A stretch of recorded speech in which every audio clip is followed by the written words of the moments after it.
Salam à toutes, à tous. Aujourd'hui, on va voir le 8e résumé du cours de physique.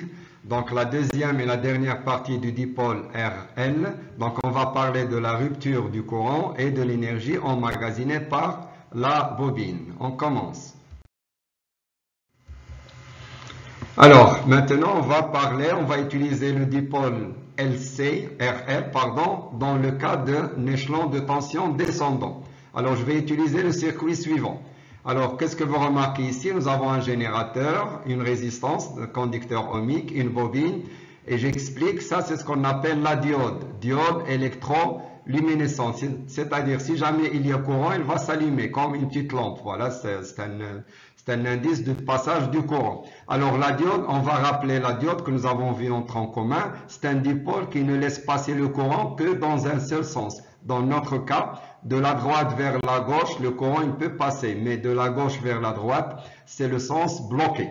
D'accord? Alors ici, nous avons un circuit fermé. Donc voilà le sens du courant. Le courant ici, nous avons un nœud. Normalement, il y aura une partie qui va passer dans ce sens, une partie vers le bas. Mais le courant qui va passer ici est nul. Il n'y aura pas de courant à cause de la diode. Donc tout le courant, il va passer dans ce sens. Donc le courant ne va pas faire le retour. On ne passe pas d'un potentiel inférieur à un potentiel supérieur. Et on aura uniquement le courant dans cette partie. Donc le courant, il va circuler dans cette partie. Et qu'est-ce qu'on a ici dans cette partie? Un échelon de tension montant. C'est-à-dire l'établissement du courant. Donc on va laisser le temps nécessaire jusqu'à ce qu'on arrive au régime permanent. Alors on suppose qu'on est arrivé au régime permanent, donc I égale à IP. À cet instant-là, on va ouvrir l'interrupteur.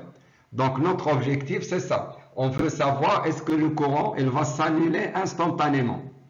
C'est-à-dire est-ce qu'il y aura une rupture instantanée ou bien le courant il va s'annuler progressivement. Alors pour le savoir, on a laissé cette deuxième partie pour voir s'il y aura un courant ou non. Et puis on a utilisé un logiciel convenable ou bien un oscilloscope pour visualiser UR. Si on visualise UR, UR est proportionnel au courant, c'est-à-dire on est en train de suivre l'évolution du courant. Donc à t égale à 0, je vais ouvrir l'interrupteur et je vais voir sur l'écran de l'oscilloscope comment il va évoluer le courant. D'accord? Voilà, je commence, j'ouvre le circuit. Voilà, je prépare ça, c'est l'écran. Et voilà, je vais ouvrir le circuit maintenant.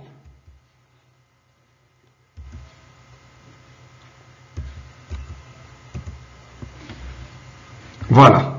Donc voilà la courbe que j'obtiens après avoir ouvert l'interrupteur.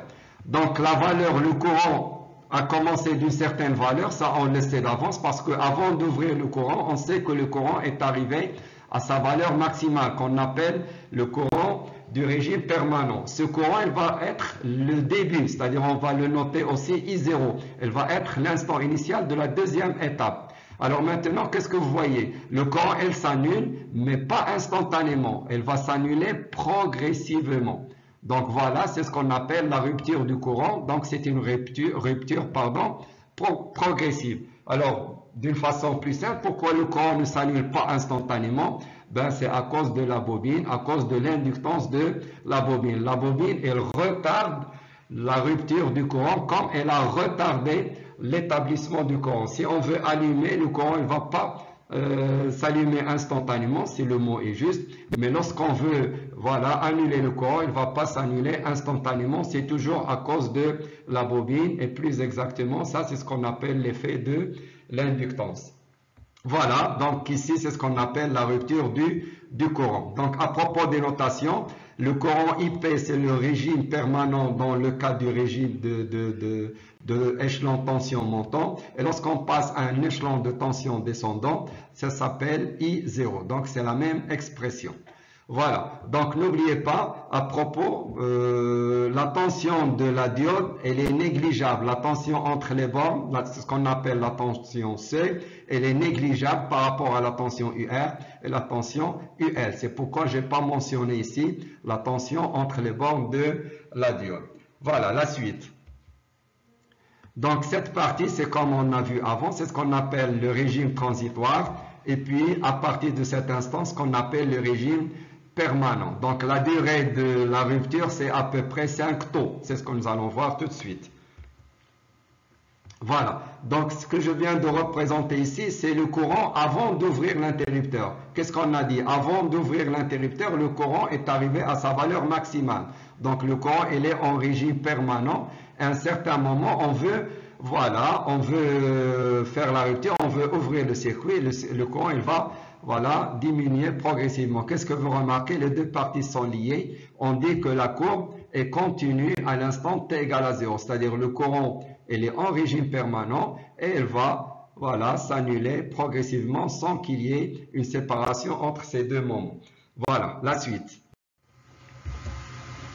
On va s'intéresser aux équations différentielles. Voilà, donc je vais utiliser le circuit. Donc le circuit de droite, c'est ce qu'on appelle ici, on est dans le cadre de la rupture, c'est-à-dire échelon de tension descendant.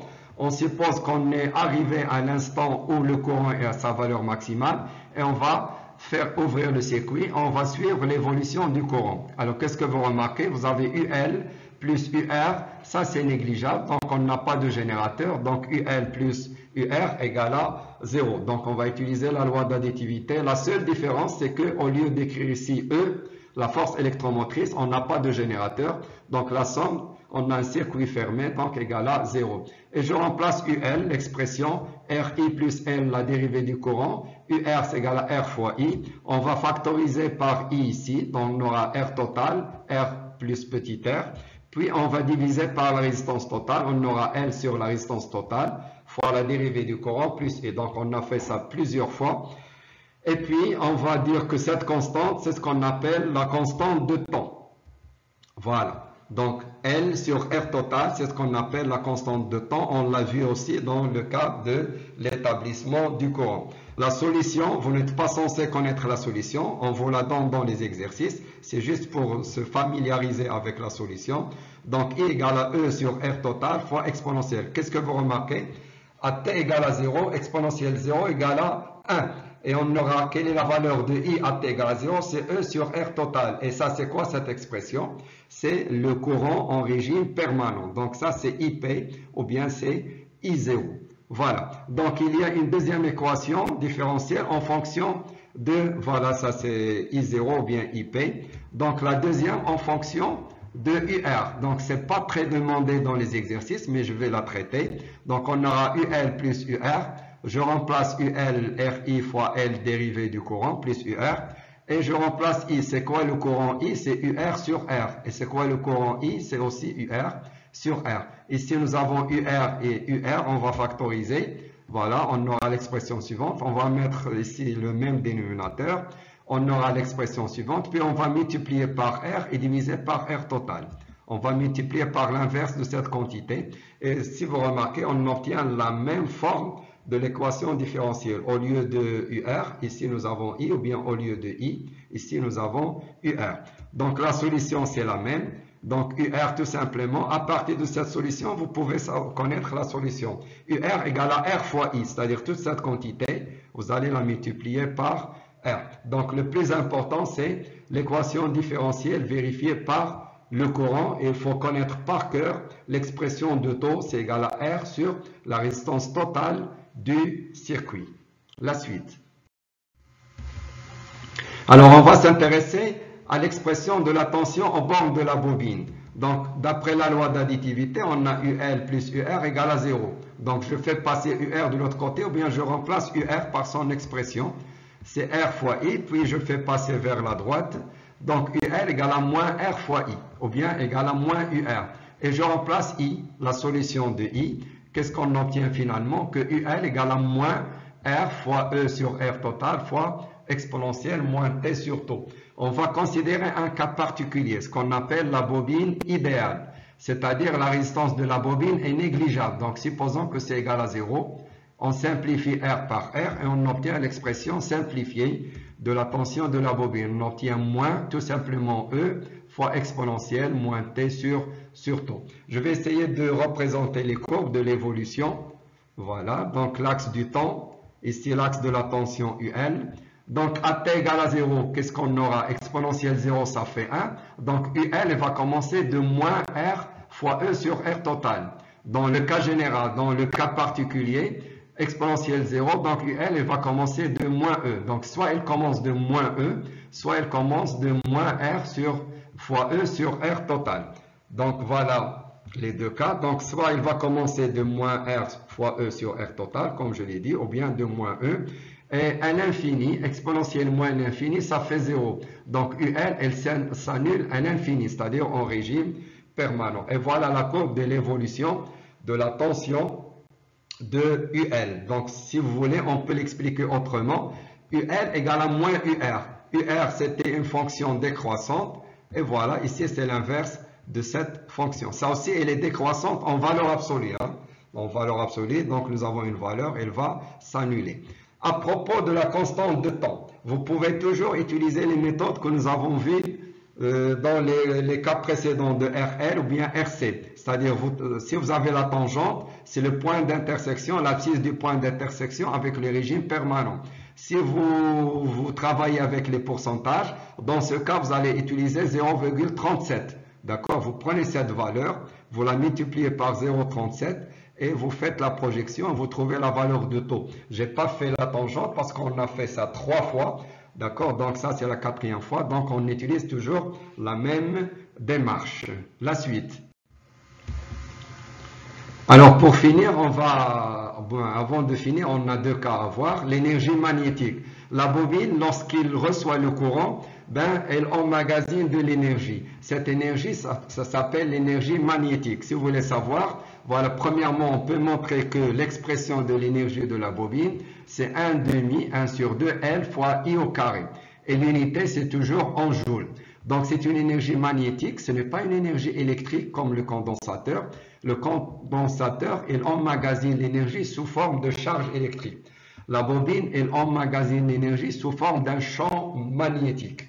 D'accord? Donc, on n'est pas censé connaître, c'est pourquoi on dit que c'est une énergie magnétique. La différence entre le condensateur et la bobine, c'est que le condensateur, il peut stocker cette énergie. La bobine ne peut pas stocker cette énergie. Elle n'est pas stockée.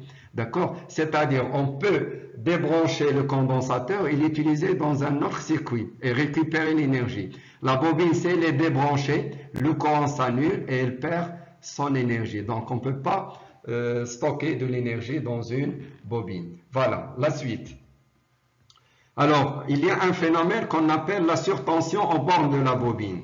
Donc, voilà l'expression de la tension de la bobine. C'est égal à RI plus L, la dérivée du courant. Et c'est quoi la dérivée du courant? C'est-à-dire la variation du courant. D'accord? Si la variation du courant est très importante, si le courant, elle varie rapidement, d'accord? Donc, c'est-à-dire le coefficient, il sera très grand. Donc, la dérivée, elle sera une valeur très grande. Et si la variation est très grande, c'est-à-dire on aura la valeur très grande de la tension. Et si la tension elle est très grande, voilà, parfois elle dépasse les valeurs, voilà, tolérées par la bobine. Dans ce cas, il se réalise un phénomène qu'on appelle la surtension aux bornes de la bobine. Elle provoque des étincelles. Parfois, si vous voyez des étincelles dans les interrupteurs, voilà, c'est à cause de ce qu'on appelle la surtension.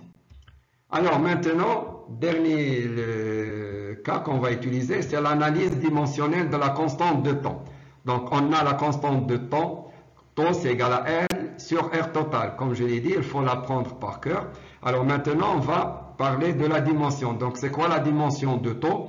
C'est la dimension de l'induction. Et tout ça, on ne fait pas le calcul. Ça, R plus R, donc tout ça c'est une résistance. Donc on va dire fois la dimension de la résistance, d'accord? Et c'est quoi la bobine? Donc, prenez UL égale à L fois DI sur DT. Et essayez de trouver L. Donc, DT, elle va passer ici. Donc, on aura UL fois DT divisé par I. Donc, c'est quoi L? C'est une tension multipliée par un courant, multipliée par le temps, divisé par le courant. C'est ce que je vais faire ici. Voilà, j'ai remplacé la dimension de L par la tension. La voilà. Multiplié par le temps, si je fais passer dt vers la gauche, divisé par le courant, divisé par I. Et pour la résistance, UL égale à R fois I. Alors, utilisez juste cette égalité. Donc, ça veut dire que I égale à UL sur R.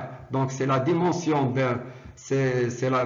la résistance, c'est la dimension d'une tension, Voilà, sur le courant, si vous faites l'inverse, donc une tension divisée par le courant. On va simplifier par la tension, on simplifie par le courant, et on va trouver tout simplement la dimension de taux égale à la dimension d'un temps.